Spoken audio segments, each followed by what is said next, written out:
Bismillah wa salatu wa salam ala Rasulillah. I would like to welcome all of you today, September 15th, 2020. This is Dr. Samir Hamad joining me on my Management 512 class, Organizational Behavior and Leadership. And today we are going to go through chapter 5, which is Coping with Organizational Life. And let me start just my stopwatch here. And okay, I'm all set. Very good. Today we will be discussing a very nice, interesting, and important chapter, which is how to cope with organizational life. Now, again, I'm gonna just keep doing this almost through the whole semester.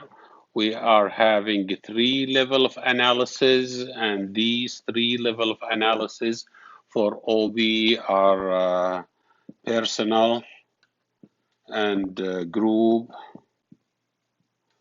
and organizational. And each one is affecting the other. Now, today when we talk about coping with organizational life, okay, I would like to probably introduce a concept of what is it that center to your life at.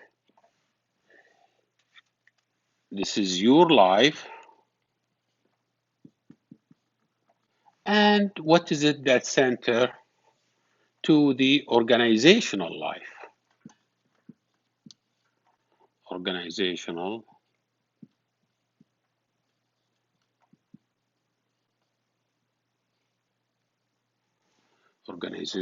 life.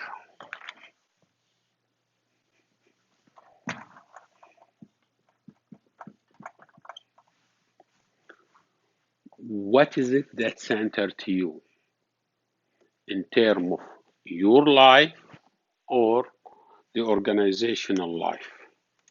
You will be in between here, caught in the middle.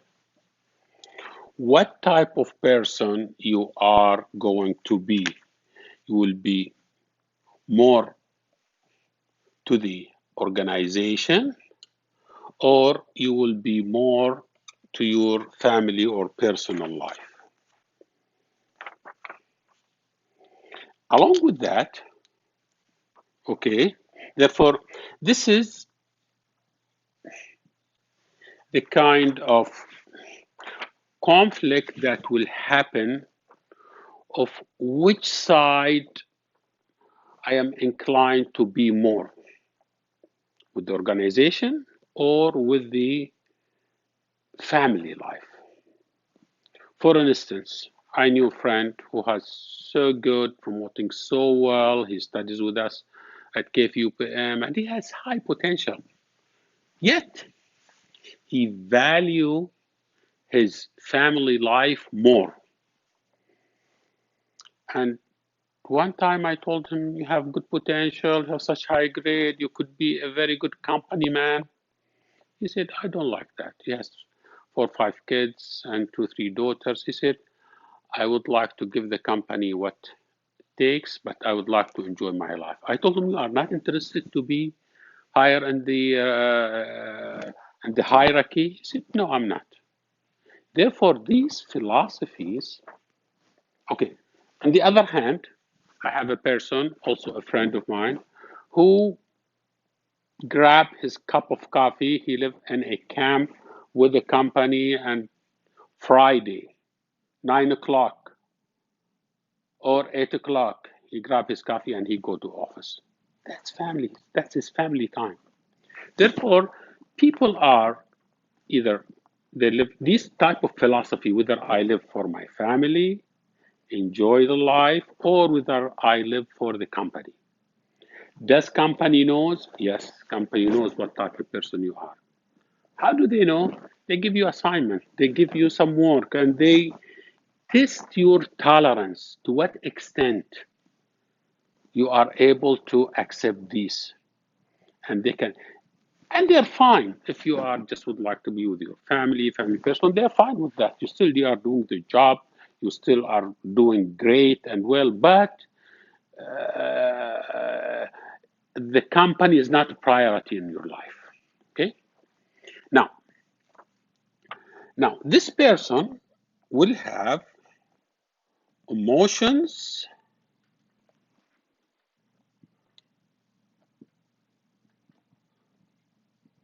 and he have also mood.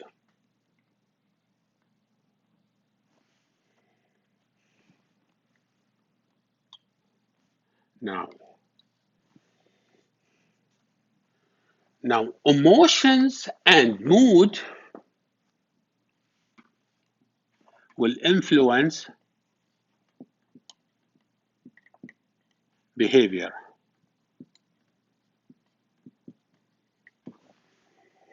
And also, this person will have stress.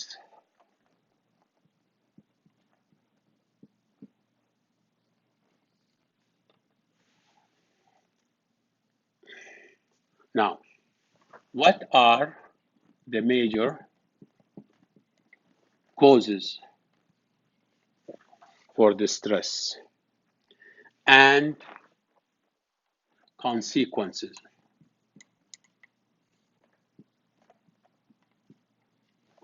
for this stress? And the goal is to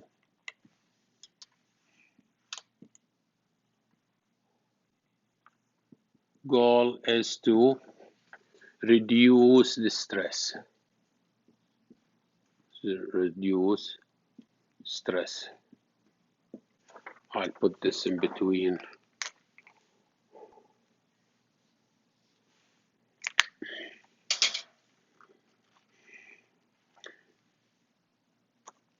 And this is what we will go through this chapter in order to reduce this stress.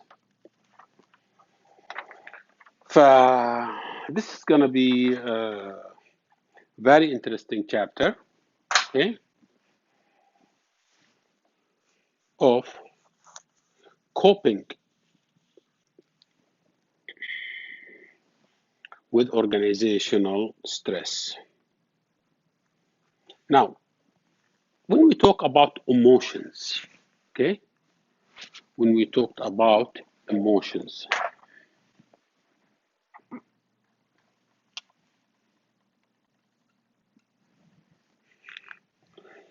what do we mean by emotions? Emotions are expressing feelings about events.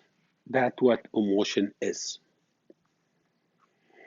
Such as getting angry, getting happy, getting cheerful, being sad. All these are examples of emotion. Now, the emotion has object, has reason. There is something that causes these different feelings. The spread of emotion is contagious. If you are happy within your group or within your department, everybody you feel that they will be happy. If you are sad, they will also become like a sad or and it is universal expression. Everybody has a way of expressing his emotions.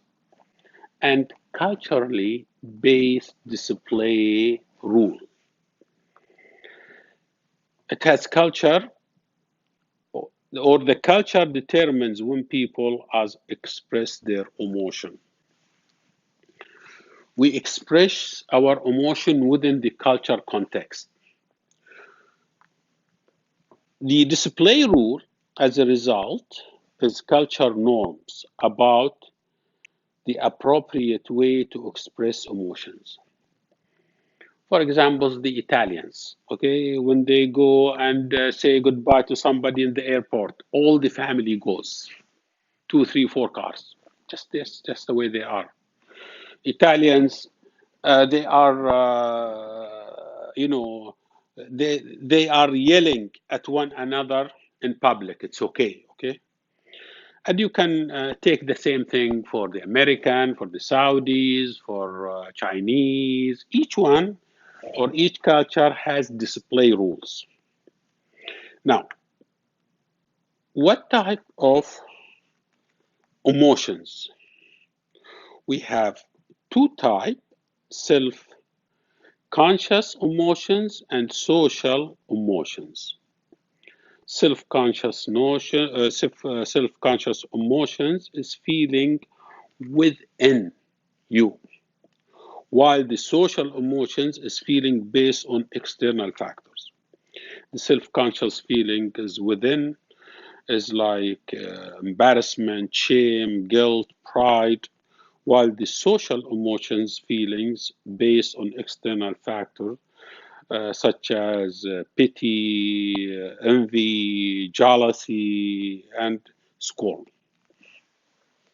These are major emotion and their subcategories. Anger.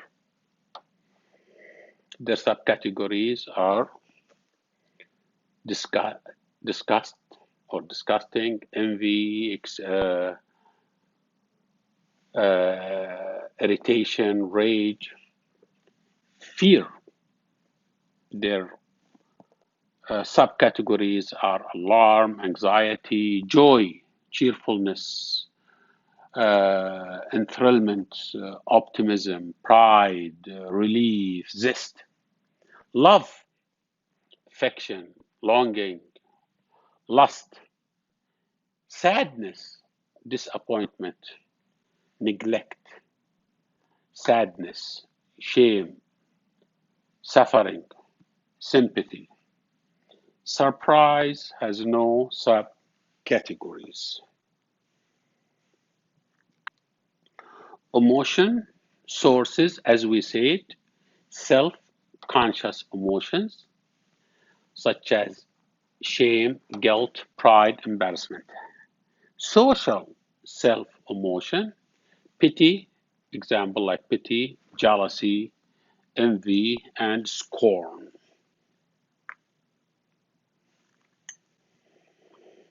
Okay. Circumplex model of effect. What do you mean by that? This is a theory of emotional behavior based on the degree to which emotions are pleasant or unpleasant, and the degree to which makes you feel activated.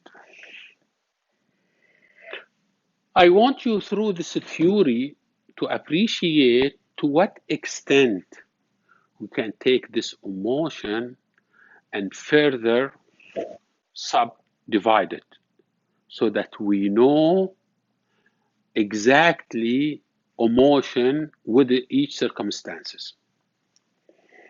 In general, we have pleasant and pleasant.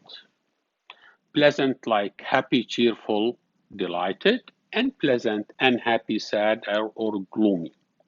And we have activated and unactivated. Activated like aroused, astonished, stimulated.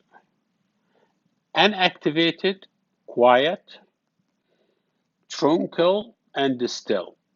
Look, and therefore, we have this side is positive effect, while this side is negative effect.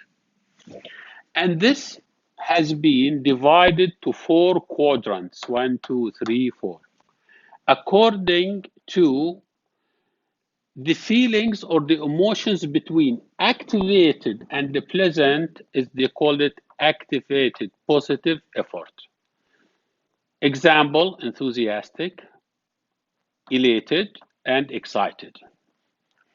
Another, now the emotions in between pleasant and quiet is we call it activated but positive affect, which is relaxed, content, and calm. We'll go to the negative side, okay? The emotions in between unactivated and unpleasant, this is called unactivated negative affect, such as being bored, tired, and drowsy. And the last quadrant, or the fourth quadrant, is the feeling or emotions between unpleasant and activated. And this is called activated negative affect. And this is such as this being stressed, fearful, and jittery.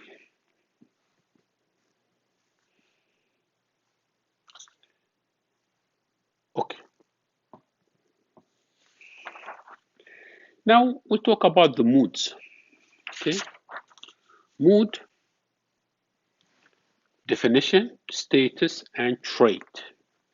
Moods defined as an unfoxed feeling that exists as background of our daily experience.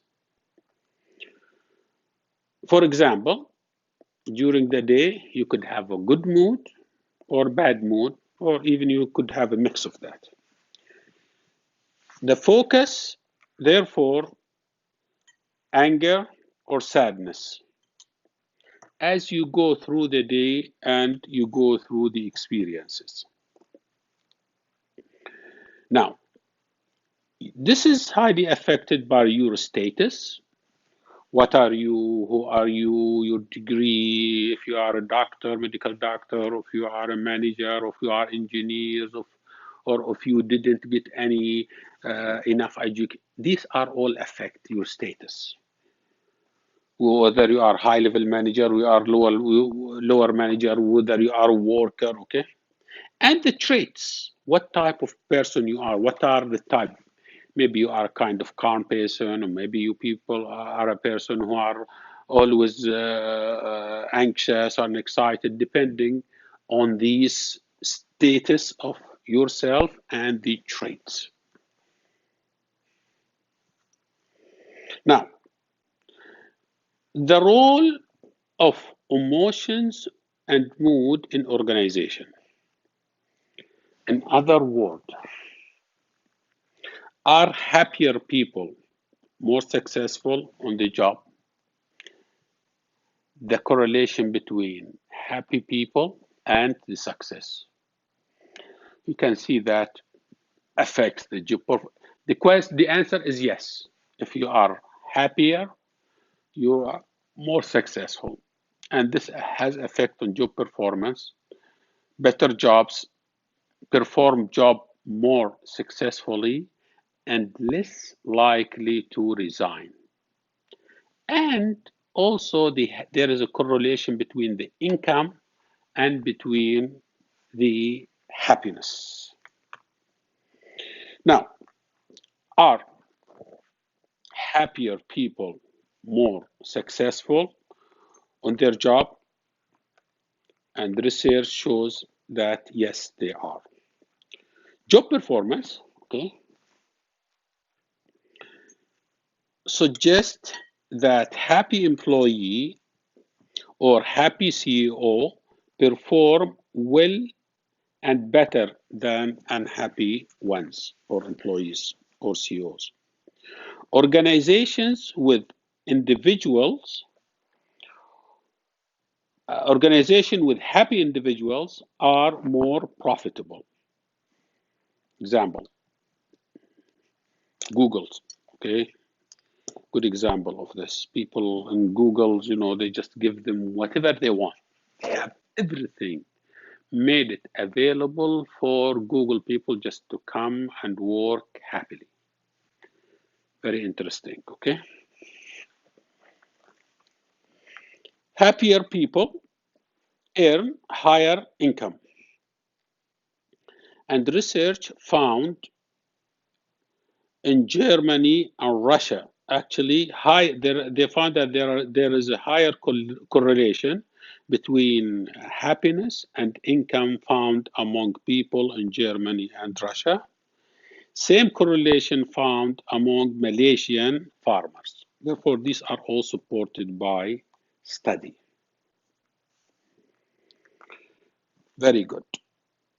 Research found that high positive effectivity reflect on the decision quality and as a result, more accurate and more important to the group effectiveness. Evaluation, okay, and the mood, people report greater satisfaction with job while they are in good moods, and this result or this lead to positive side of others at work.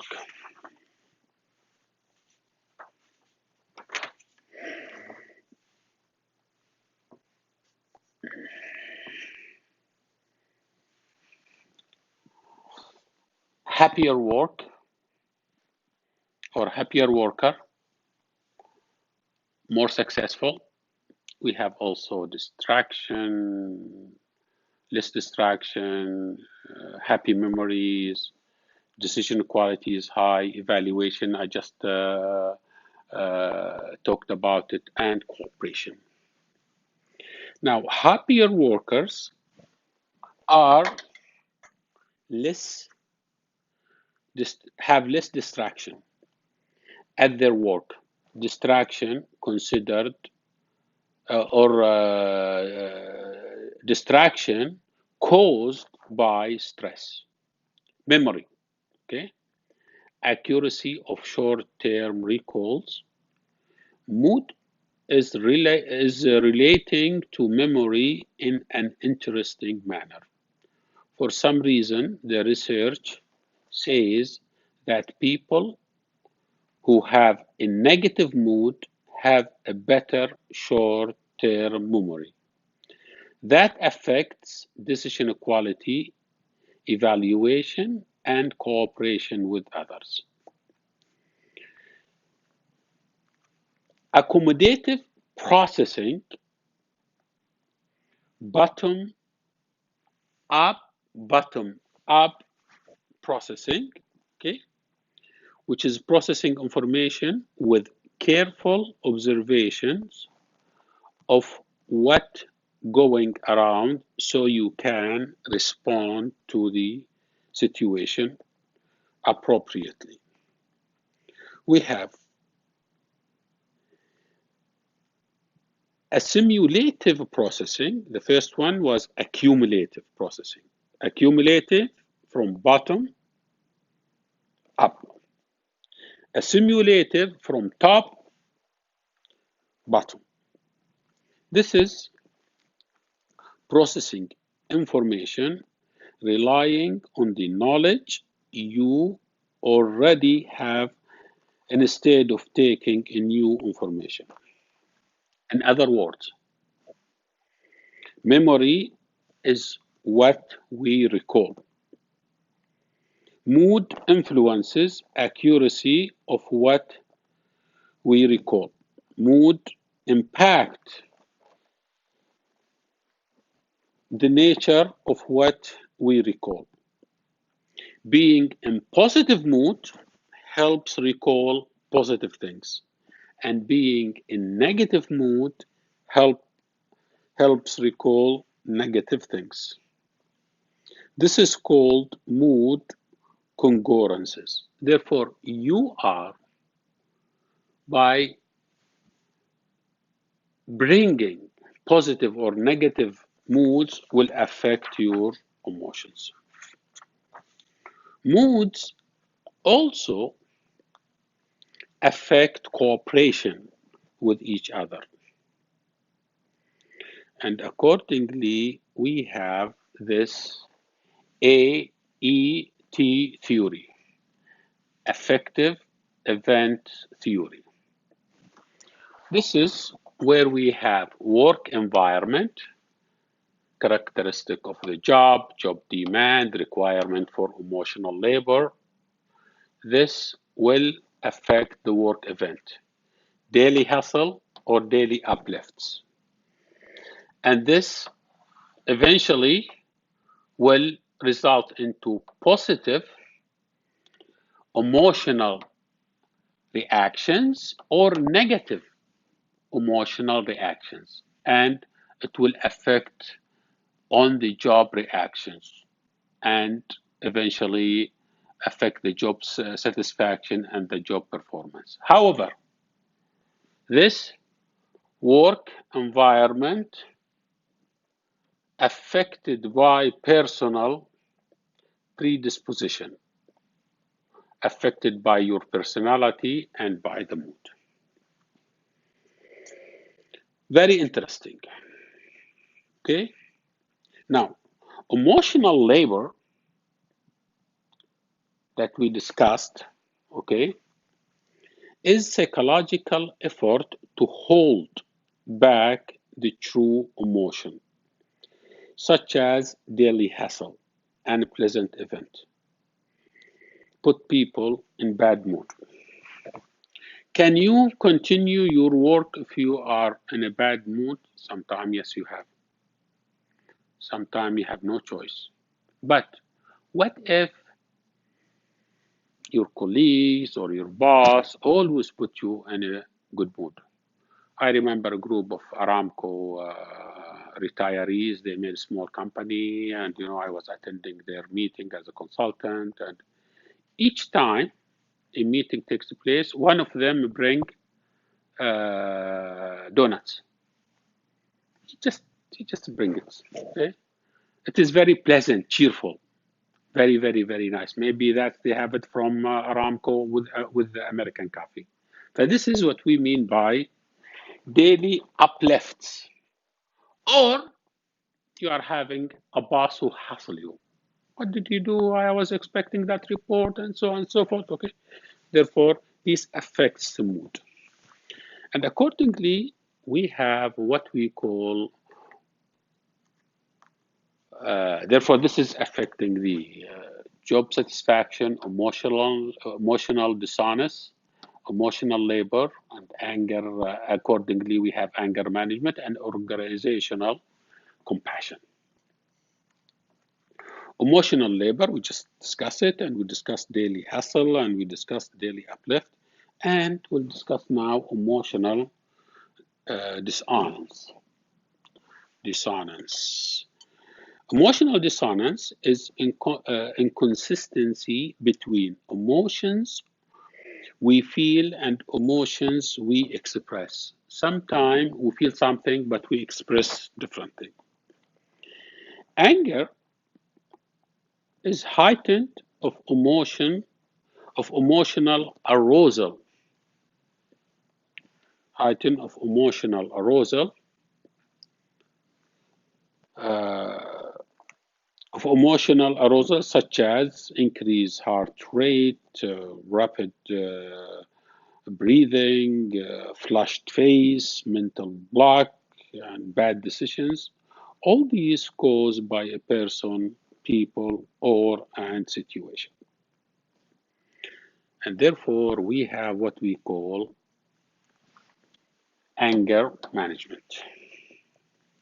Anger management is systematic effort to reduce anger. And we have what we have also organizational compassion. And organizational compassion is showing kindness, empathy to others. The basic nature of stress, these are the organizational stress. We have what we call stressor, which is physical, and we have another kind of stressor, which is physical, and these affect the cognitive appraisal, threatening situation, and something that beyond your control. And eventually, this will result into what we call a stressor.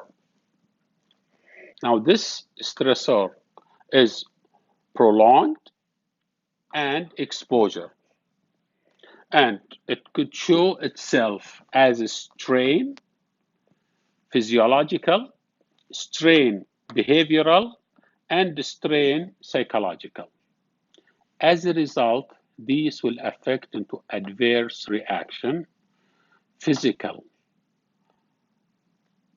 ailments, emotional ailments, and impaired job performance. Okay, now 90% of American workers feel stressed at least once a week. 40% describe their job very stressful most of the time. Definition of stress is pattern of emotional, psychological reactions occur in response to demands from within or outside the organization. Therefore, the stress could be from within or from outside the organization. Stressor is any demand, either physical or psychological, encountered during the course of living. We have also something called acute stressor, which is حاد أو شديد, which is a stressor that bring sudden change that threatens either physically or psychologically. We have episodic stress, which is experiencing several acute stress in short period of time. And the extreme effect called chronic stressor, which is مزمن, and this is most of the time become like illness or sickness. The chronic stressor, most extreme type, have long affection on body, mind, and spirit. And we have the cognitive appraisal. The cognitive appraisal ability to cope with these stresses. And we have what we call flight response. Flight response is automatic rapid escape from situation. When you try to escape from the situation, this is called flight response. How does body response? Body response by strain, which is deviation from normal state, resiliency, ability to bounce back or recover from the stress, and burnout, syndrome of emotional, physical, mental exhaustion, and feelings low self-esteem after intense stress strain.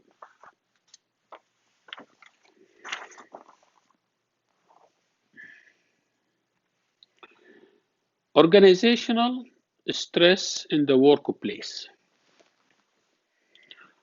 And this is represented by occupational demand, making decisions, performing boring, repetitive tasks, repeatedly exchanging information with others, working in unpleasant physical condition, performing unstructured versus structured tasks. Now, occupational demand, we just discuss what are they, okay? And occupational demand, what do you mean by that? This says that sometimes people like in certain position will have to make these type of making decision for their occupation, such as the emergency doctor, the emergency room doctors. He has to make urgent decisions. Police officer, firefighters, airline pilot are all exposed to such demand. Conflict between work and non-work. Sometimes you have family obligation, and this sometimes have a conflict with your obligation. Therefore, this will make also a stress. Role conflict. Role conflict. Role conflict, role juggling, and role ambiguity. And we have also part of this work versus non-work conflict. We have the sexual harassment. We have information also, overload of information, underload of information, and information anxiety. And we have responsibility for others. Now, role conflict,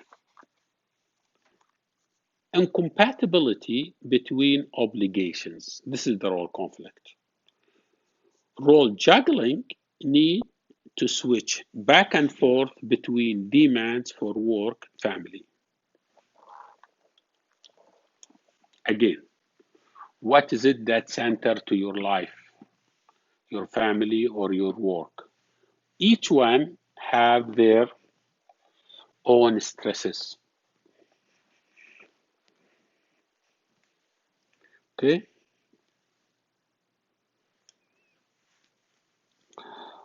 Role ambiguity, which is stress from uncertainties. Sometimes you are puzzled. What shall you do? Sometimes you even have what we call mental block. Therefore, this role ambiguity, it's uncertainty about the unexpected to do the job.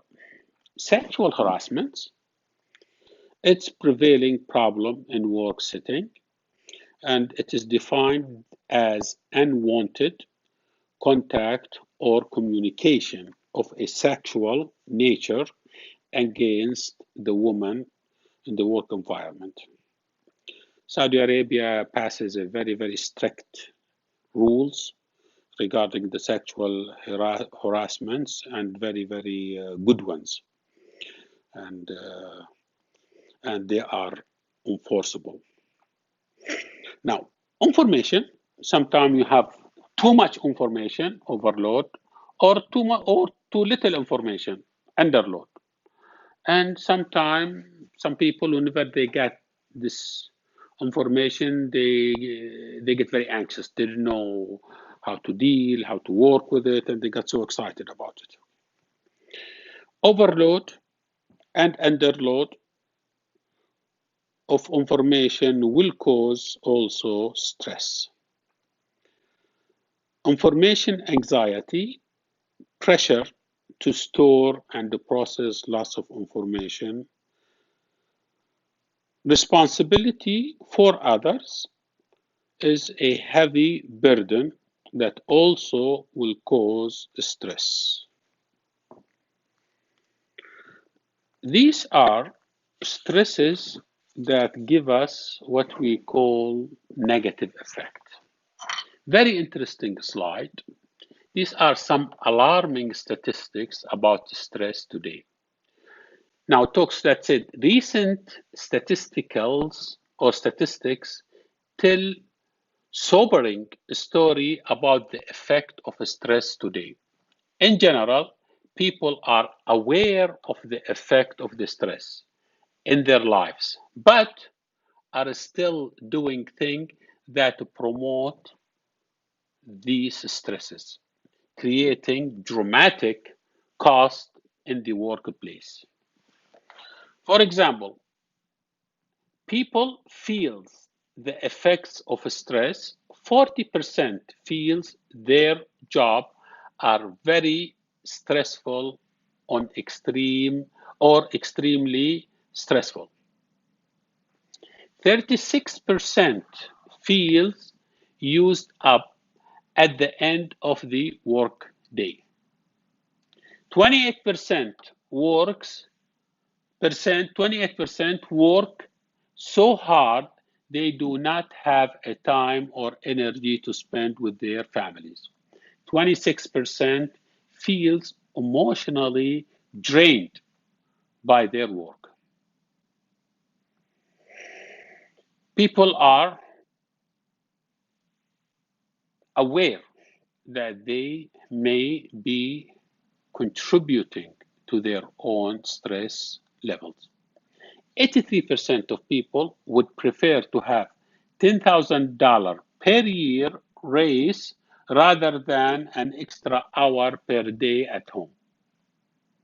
71% of people are unwilling to make a trade-offs between home and work. Stress is costly. 40% of the job turnover is due to stress. 60 to 80% of accidents on the job are stress related. In the United States, stress related problems are linked to half of all premature death. Does stress cause premature death? Yes. And it also causes other health problems. In Norway, sickness at work cost 10% of the gross national product. 65% of workers report that workplace stress caused difficulties for them. Very interesting statistics.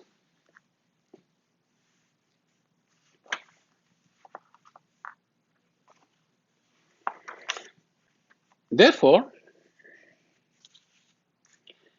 stress, the adverse effects of organizational stress is that stress have negative effects, task performance, discourage health, metabolic syndrome. What do you mean by those? Lower task performance. The effect of organizational stress results into lower task performance. Discourage, lashing at other due to job stress. Stress and health called silent killer. Therefore, stress is the silent killer. Now, health and metabolic syndrome is associated with obesity and stress.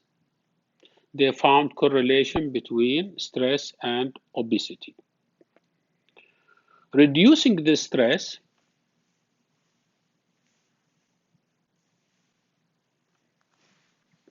before that, stress health related effects. What kind of negative health effect done by the stress is as follows. Health related consequences of stress. Stress caused by a variety of different health problems, including medical, behavior, and psychological problems. Listed here are some of the major consequences within each category. Medical consequences, such as heart disease and stroke, backache and arthritis, ulcer, headaches, cancer, diabetes, lung disease, and cirrhosis of liver. Behavioral consequences, the stress could force you to do smoking, drug and alcoholic abuse, accident, prominence, violence, aptitude disorder.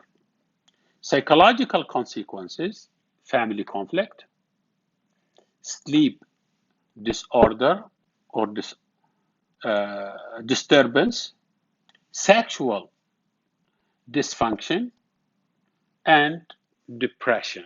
These are the extreme cases. Also,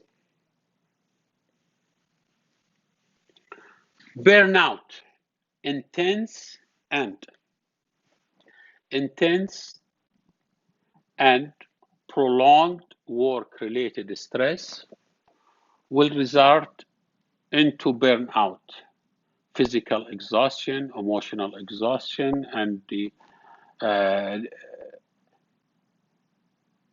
depression and feeling of low personal accomplishment. And those all will result into adverse impact on job performance and present health. Now we'll go into organizational. How does organization manage stress? By employees assistant program, stress management program, wellness program,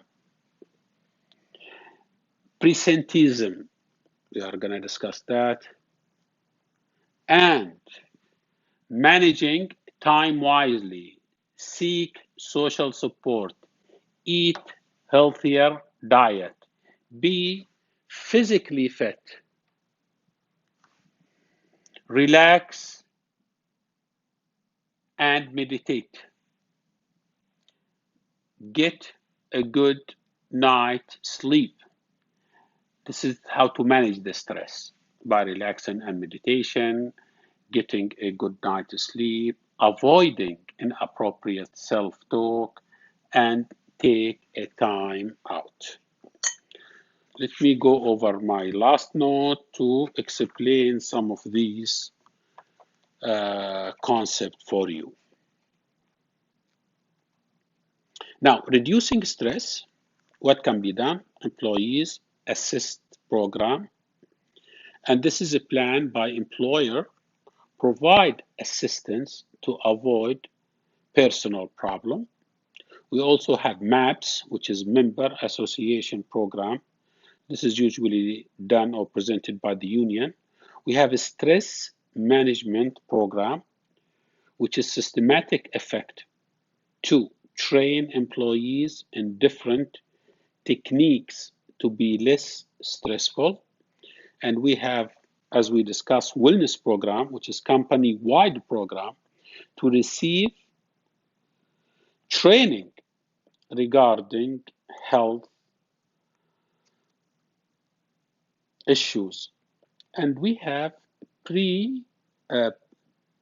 presenteeism, which is a practice of showing up for work but being too sick. Sometimes they can't, they can't help it. Even if he's too sick, he goes to work. Okay, this is called presenteeisms.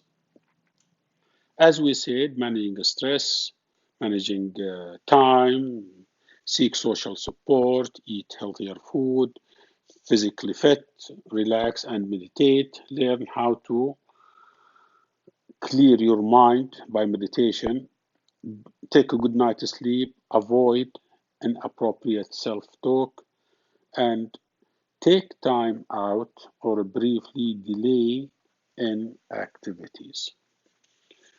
And by this, we will conclude our session for today or class. And as usual, I'm going to take you through my board so that you will see what we have done. Okay,